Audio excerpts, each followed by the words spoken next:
Iran, Israel, America இவங்க முட்டி மோதி அடிபடுறதால உலகத்தில் என்ன மாற்றங்கள், உலக மக்களுக்கு என்ன பாதிப்புகள் ஏற்படும்? இப்போது நாங்கள் ஈரான் என்பது முஸ்லீம் மக்கள் செறிந்து வாழுகின்ற நாடுகளில் ஒன்று. கிட்டத்தட்ட 90 மில்லியன், அது 90 மில்லியனுக்கும் அதிகமான சனத்தொகை இருக்கிறது. இலங்கையோடு ஒப்பிடும் பொழுது அது கிட்டத்தட்ட 5 மடங்கு அதிக சனத்தொகை கொண்ட ஒரு நாடு.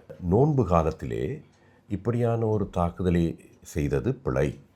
அது அமெரிக்கர்கள் உணர வேண்டும். இறைவனுக்காக நோன்பு நோக்கின்ற வேளையில் சோர்ந்திருக்கின்ற சந்தர்ப்பத்திலே போய் அடிக்கப் போவதும், சண்டைக்கு வருகின்றவன் அவனும் உஷாராக இருக்க வேண்டும், நானும் உஷாராக இருக்க வேண்டும். உஷாராக இருக்கின்ற சந்தர்ப்பத்திலே அடித்துக்கொள், யார் வீரன் என்று பார்க்கலாம்.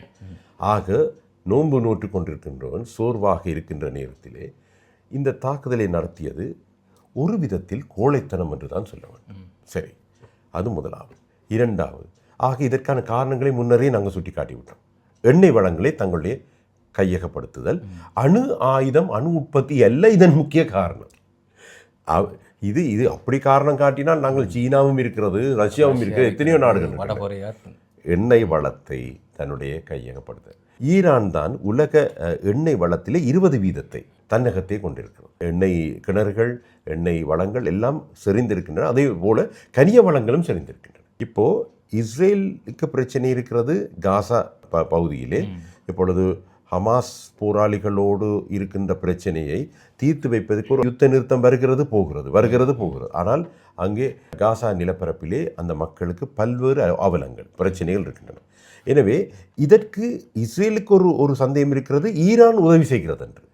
எனவே நாங்கள் எப்படியும் இடைக்கொருக்கா இந்த பலஸ்தீன் இஸ்ரேலுக்கு இடையில் இருக்கின்ற அந்த மோதலிலே இஸ்ரேல் இருந்துட்டோருக்கா ஏவுகணையை ஈரானுக்கும் அனுப்பிய சந்தர்ப்பங்கள் உண்டு, அனுப்பியிருக்கிறது. எனவே அந்த இடத்தில் நமக்கு தெரிகிறது அவர்களுக்கு ஈரான் மீது ஒரு இலக்கு இருக்கிறது என்று. அதற்கு ஈரானும் பதிலடி கொடுத்திருக்கிறது, சத்தம் போடாமல் இருந்து. ஆனால் இந்த முறை அமெரிக்காவும் இஸ்ரேலும் சொல்லியிருக்கிறார்கள், நீண்ட காலமாக திட்டமிட்டு தான் நாங்கள் இறங்கினோம் என்று. சரி, நீங்கள் திட்டமிட்டு இறங்கினால் என்ன, திட்டமிடாமல் இறங்கினால் என்ன, இறங்கிய விடயம் ஒரு நியாயமான விடயமா என்று நாங்கள் சிந்தித்து பார்க்க வேண்டும்.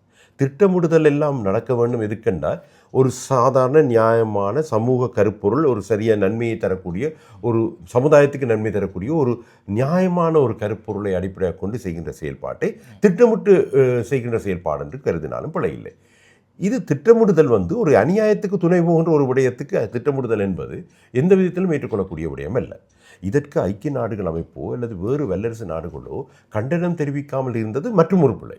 அமெரிக்க வல்லரசு நாட்டுக்கு நேச நாடுகளாக அந்த நாடுகள் நேரடியாகவும் மறைமுகமாக தங்களை அடையாளம் காண்பித்தன. ஆனாலும் இங்கே சமூக நீதி என்ற ஒரு விடயம் இருக்கிறது, இயற்கை நீதி என்ற ஒரு விடயம் இருக்கிறது. இவை எல்லாம் ஒன்று சேர்ந்து அமெரிக்காவும் இஸ்ரேலும் அனுபவித்துக் கொண்டிருக்கின்ற சிம்ம சொப்பனத்தை அடிபணிய வைத்திருக்கிறது என்றுதான் சொல்ல வேண்டியிருக்கிறது. என்ற உலக நாடுகளில் ஏனைய நாடுகளை நன்கு பாதித்திருக்கிறது. எண்ணெய் வளம் வருகின்றது. ஹார்மோஸ் கால்வாய் என்பது மிக முக்கியமான கால்வாய். ஈரானுக்கு அருகில் தான் இந்த ஹார்மோஸ் கால்வாய் இருக்கிறது. ஏனைய இப்பொழுது பாரின், கட்டார், ஓமான் போன்ற நாடுகள் எல்லாம் தங்களுடைய எண்ணெய் வளத்தை வேறு நாடுகளுக்கு ஏற்றுமதி செய்ய வேண்டுமானால் கப்பல் மூலமாக ஹார்மோஸ் கால்வாயினூடாக தான் பெற வேண்டும். இப்பொழுது ஓமான், கட்டார், பாரின், துபாய் போன்ற நாடுகளில் எல்லாம் அமெரிக்காவின் தளங்கள் உள்ளன.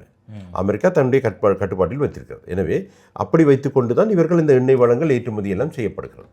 ஆனால் இப்பொழுது அதையெல்லாம் தடப்பட்டு விட்டது என்றால் ஈரான் சொல்லியிருக்கிறது, இல்லை, ஹார்மோஸ் கால்வாய் எங்களை தாண்டி போக முடியாது. இப்பொழுது ஹார்மோஸ் கால்வாய் ஈரானின் கட்டுப்பாட்டில் இருக்கும் பொழுது இந்த எண்ணெய் வளம் விநியோகம் தடைப்படும் பொழுது உலகத்துக்கான சக்தி வள விநியோகம் பாரிய அளவிலே தடைப்படும் பொழுது ஒவ்வொரு நாட்டிலும் பணவீக்கம் அதிகரிக்கும், பொருட்களை விலைகள் அதிகரிக்கும், டாலர் விலை மற்றும் ஏனைய நாணய மாற்று வீதங்கள் அதிகரிக்கும், எதிர்பாராத பொருளாதார பிரச்சனைகள் தலை தோங்கும், வேலையில்லா பிரச்சனை ஏற்படும்.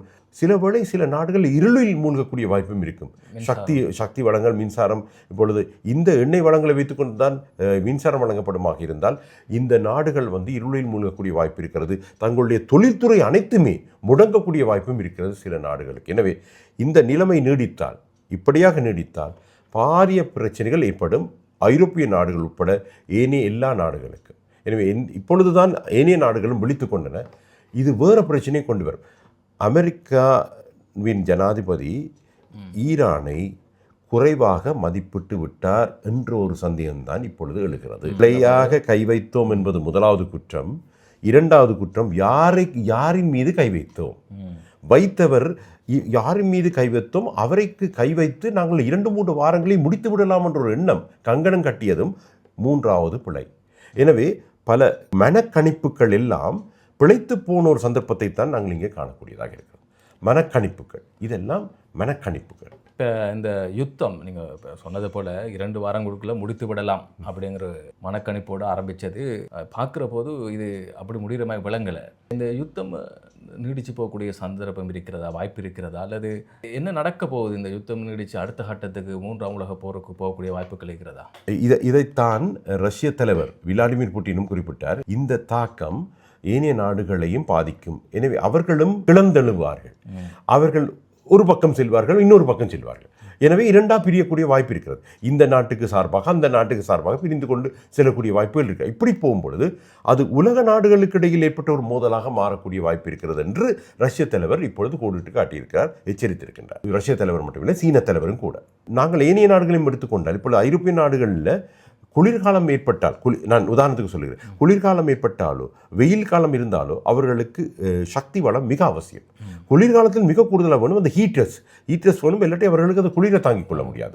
அப்போ இது ஆக எல்லாவற்றுக்கும் அவர்களுக்கு தேவை எண்ணெய் வளம். எனவே அமெரிக்கா சற்று தடுமாறுகிறது. ஏனைய நாடுகளுக்கு நாங்கள் உறுதிமொழி வழங்கியபடி அந்த குறிப்பிட்ட தினங்களுக்குள் காலத்துக்குள் முடிக்க முடியாமல் போய்விட்டதே. அவரே அமெரிக்க அதிபரை ஒரு தொலைக்காட்சி தோன்றி சொல்லியிருக்கார், நாங்கள் எதிர்பார்த்த காலத்தை விட இது தாண்டி செல்லலாம், பல அமெரிக்கர்களும் மரணிக்கலாம் என்று அவர் வெளிப்படையாக தெரிவித்திருக்கிறார். இது ஒரு மரணத்தின் மேல் ஏற்படுகின்ற ஒரு சாசனமாக அமைகிறது. மரணத்தின் மேல் ஏற்படுகின்ற சாசனங்களை எவரும் அனுமதிக்க மாட்டார்கள். இது மரணங்களோடு சம்பந்தப்பட்ட விடயம். இங்கே உயிர்கொலைகளும் அவலங்களும் தலை தூக்குகின்றன. அப்படியான ஒரு நிலைமை அனாவசியமாக ஏற்பட வேண்டிய அவசியம் இல்லை. இது அனாவசியமாக ஏற்படுத்தப்பட்ட ஒரு தொந்தரவு. இந்த தொந்தரவை ஏற்படுத்தியவர் தான் அதனை நிறுத்தி கொள்ள வேண்டும். அது ஒரு முறை. அல்லது இந்த தொந்தரவை தாங்கிக் கொண்டவர்கள் கிளந்தெழுந்து பூகம்பமாக வெடித்து இந்த தொந்தரவை தந்தவர்களுக்கு பெரியோரு தொந்தரவை தந்து அதனை முடித்து கொள்ள வேண்டும். இப்பொழுது இதிலே 2வது கட்டம்தான் நகர்வது போன்று தெரிகிறது. இந்த இடத்திலே இன்னொரு விடயம், இப்பொழுது ஈரானிடமிருந்து புதிய ஆயுதங்கள் வெளிவருவது போன்று ஒரு கதை, ஒரு செய்தி வருகிறது. ஊசி குண்டு என்று ஒரு சொல் இருக்கிறது. ஊசி குண்டு வந்து ரேடாரில் அடையாளம் காணப்படாத ஒன்று. இந்த ஊசி குண்டு மிக பயங்கரமானது. இப்பொழுது புதிய ஆயுதங்கள் வரும்பொழுது இவர்கள் இங்கே தொழில்நுட்பத்திலே உயர்ந்து நிற்கின்ற நாடுகள் கூட, வல்லரசு நாடுகள் கூட திகைத்து போய் நிற்கின்றன. என்னடாப்பா இதை போய் நாங்கள் 2 வாரத்தில் முடிப்போம்னு சொன்னோமா? என்னடாப்பா புது விஷயங்கள்லாம் வெளியில் வருது. அதுதான் சொல்லுகிறது. அதாவது பொறுத்தார் பூமி ஆழ்வார் என்பது ஒரு வசனம், சும்மா கிடந்த சங்க ஊதிக்கெடுத்தான் என்றது இன்னொரு விஷயம். ரைட்? அப்போ நாங்கள் பார்க்கணும், இந்த 2 வசனங்களும் சரியாக வரும். அப்போ நான் பார்க்குறேன், அதில் என்னென்னா, ஒரு அப்பாவியாக இருக்கின்றவன் திடீரென்று கோவப்பட்டார், சாது மிரண்டார், காடு கொள்ளாது என்று சொல்வார்கள். இது எல்லாமே இந்த சந்தர்ப்பத்துக்கு பொருந்தும்னு நம்புகிறேன். 3 விடையும் சொல்லிட்டேன். பொறுத்தார் பூமி ஆழ்வார், சும்மா கிடந்த சங்க ஊதிக்கெடுத்தார், சாது மிரண்டால் காடு கொள்ளாது. இவற்றை தான் நான் சொல்லுவேன்.